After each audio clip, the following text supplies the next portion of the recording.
To start, first print out the page that has the scaling square. Now this is just to confirm that the pattern has been scaled correctly. Now measure all sides of the square and make sure it matches the measurement that is listed inside each square. Now in a case where it doesn't match, make sure the scale setting is on actual size or a 100% scale. Once it's scaled correctly, you can go ahead and print out the rest of the pages.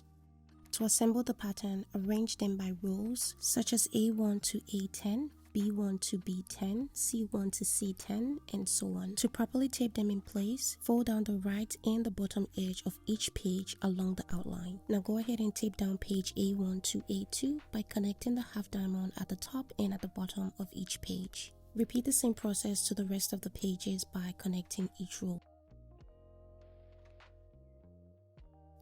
So here I have row A, B, and C all taped out, and to complete the pattern I'm going to tape down row A to row B, again by matching the gray diamonds.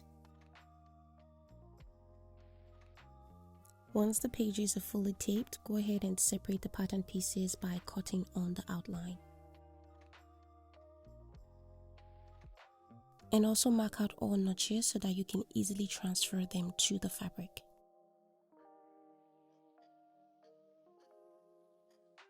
For fabric, I'll be using this 4-way stretch knit. For notions, I have this 1/8 of an inch elastic, which I'll be using for the ruching detail on the shoulder, and some matching threads.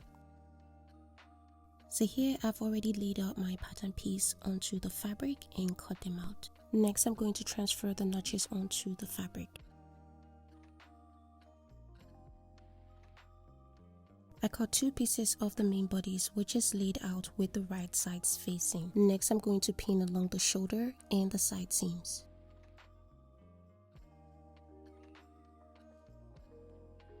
After pinning, mark out the seam allowance along the shoulder and the side seams. You can use either 1/2 inch or 1.5 centimeter.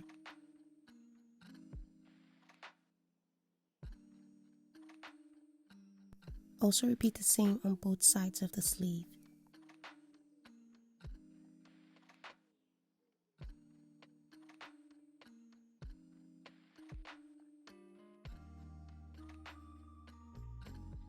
I'll be using a zigzag stitch to finish the seams, and for the settings I used 1.5 for the width and 2 for the length. Make sure to also test the stitch settings. Now stitch along the shoulder and the side seams using the marked seam allowance. A quicker way to also finish the seams is by using a serger that is set for knit fabrics and with 2 needles. But for this, I'm going to stitch first and then finish the seams by using a serger.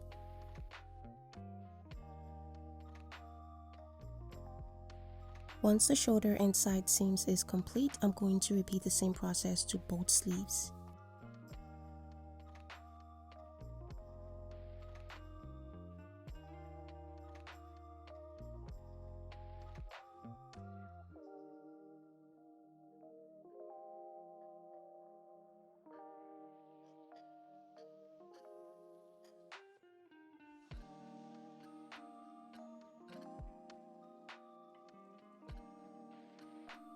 So here I've serged the seams along the sleeves, the shoulder, and the side seams.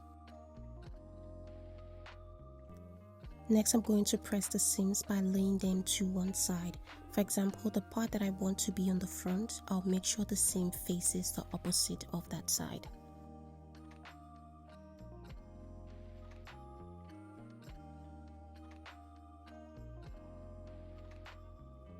For the ruching detail along the shoulder, I'm going to lay out the dress like so and then cut out an elastic to match the width of the ruching. Now, an ideal length is about halfway of the original width. So with that in mind, I'm going to cut about 5 to 6 inches width of elastic. The ruching detail can also be done by just running a gathered stitch, but I just prefer to use an elastic because it's more flexible. Now carefully pin the elastic along the start of the shoulder seam. If the 1/8 of an inch elastic is too narrow, you can also use about 1/4 of an inch. Just make sure it's nothing above 1/2 inch, otherwise your shoulder seam will be bulky. Now stitch down the elastic by gently pulling on it to match the shoulder seam as you go. Doing it this way will ensure that the elastic reaches the end of the shoulder seam. Now here's what it looks like all done. Again, I'm going to press along the ruched detail by laying my seam towards the back.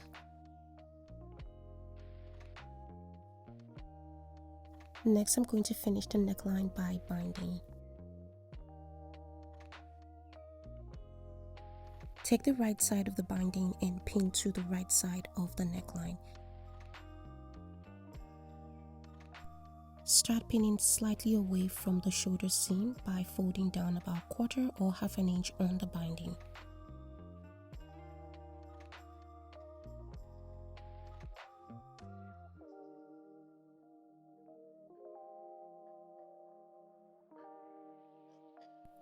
Now carefully pin the binding along the neckline until you get to the start point.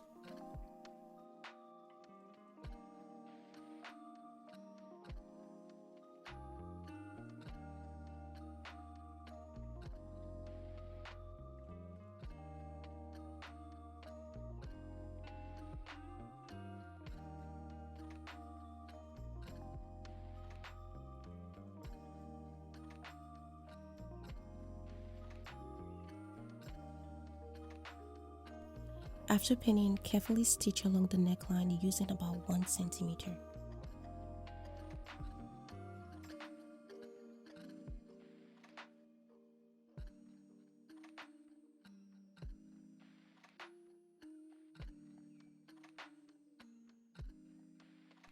Towards the end of the stitch, overlap the starting fold with about 1/4 or 1/2 inch and trim the excess fabric on the binding.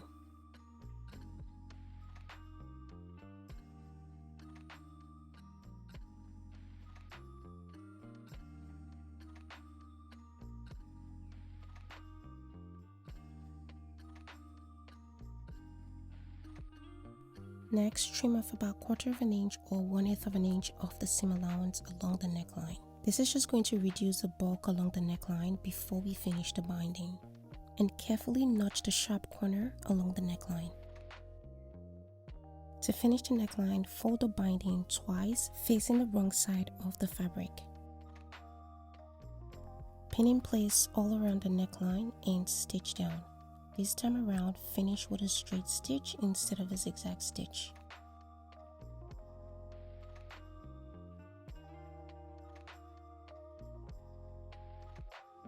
And here's what it looks like finished.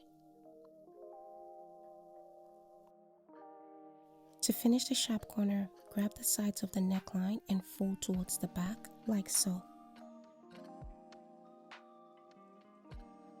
Now we're going to finish this part with a slanted back stitch, and this is just to further accentuate the V shape on the neckline.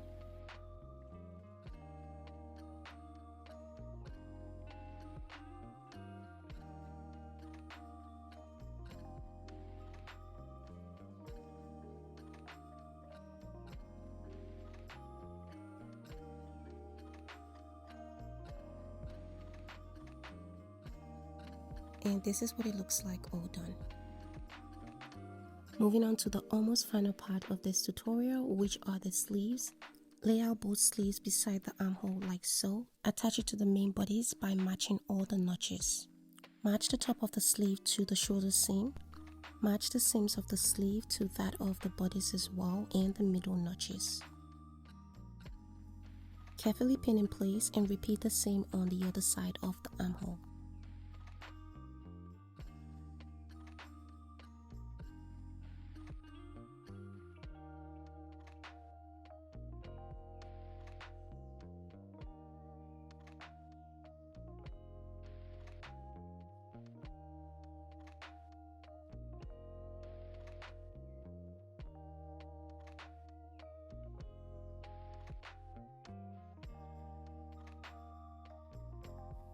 Now finish by using a 1.5 centimeter or 1/2 inch seam allowance to stitch.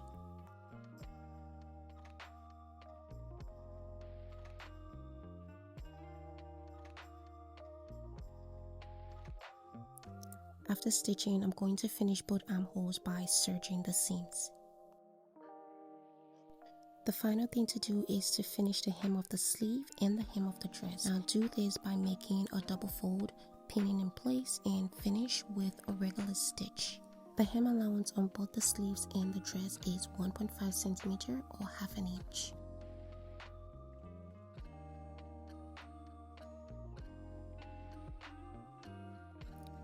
And this is what it looks like all done.